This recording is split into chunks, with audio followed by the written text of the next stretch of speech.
The realistic conflict theory. In this theory, we focus on the limited resources.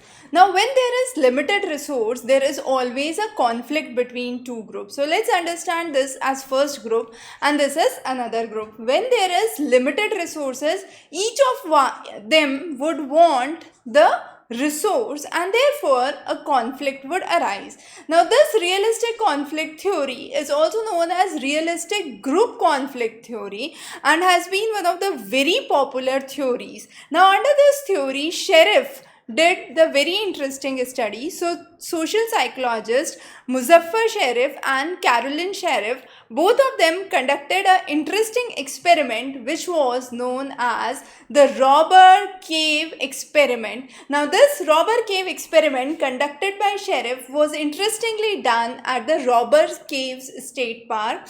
What was the classic idea behind this was that there were 22 students who were selected. All these 22 students were from a parallel background, equal footing. They were all middle class. They were all white and all of them were had two children, basically two siblings. So that was the basic idea.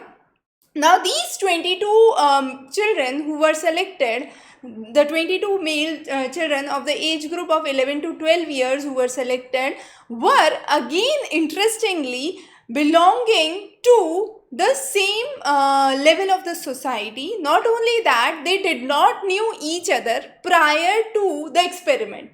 Now all these 22 children were taken to the robber cave state park and there they were divided into two groups. The idea was to create bonding. So what were the two groups? The two groups were known as Eagles and Rattlers. Now Eagles and Rattlers, two of the groups, so 11 students in one group and 11 subjects in another group. Now, all these within themselves developed very strong bonding, very strong affection.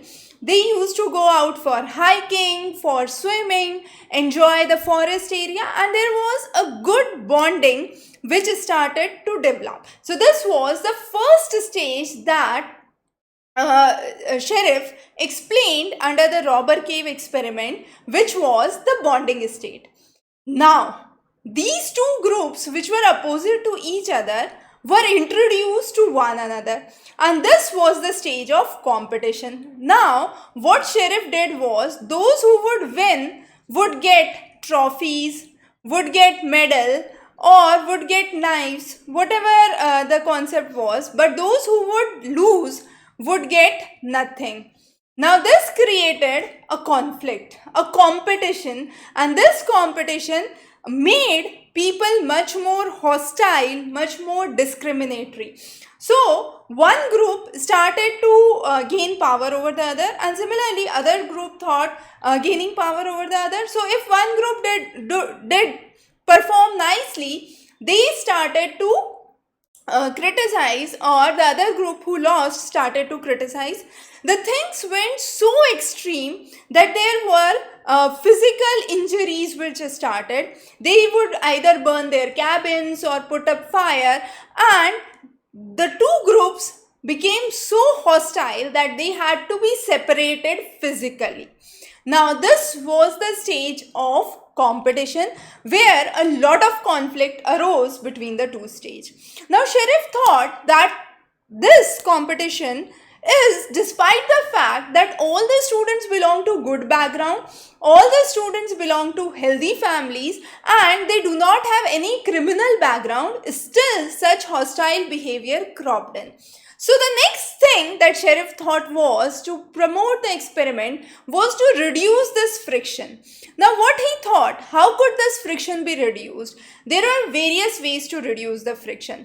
The first important way to reduce the friction was to understand what can be actually done. So tasks which were requiring group effort were introduced. So the groups were asked to work together.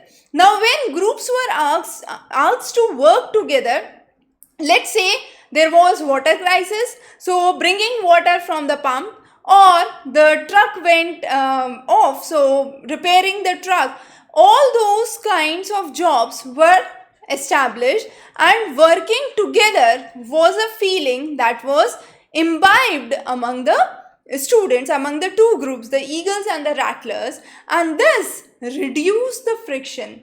Now, rather than having a negative attitude about one another, so rather than this group complaining about this group or this group complaining about this group, both the groups came together, they worked together, and when they started to work together, the friction between the two groups reduced. Now, interestingly, it is important to understand when they were coexisting, this friction was not reduced at this level, but when they started working together, this friction suddenly reduced. So, this theory was the basis for the realistic conflict theory and explains that when there is limited resource, so in the second case, the stage of competition, there was a limited resource. Who would win the trophy? Who would win the medal?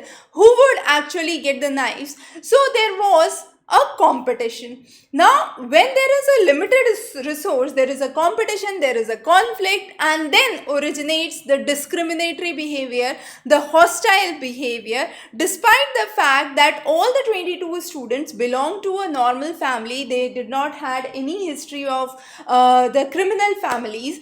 Still, this stage was the deciding stage, and this was what is explained under the realistic conflict theory.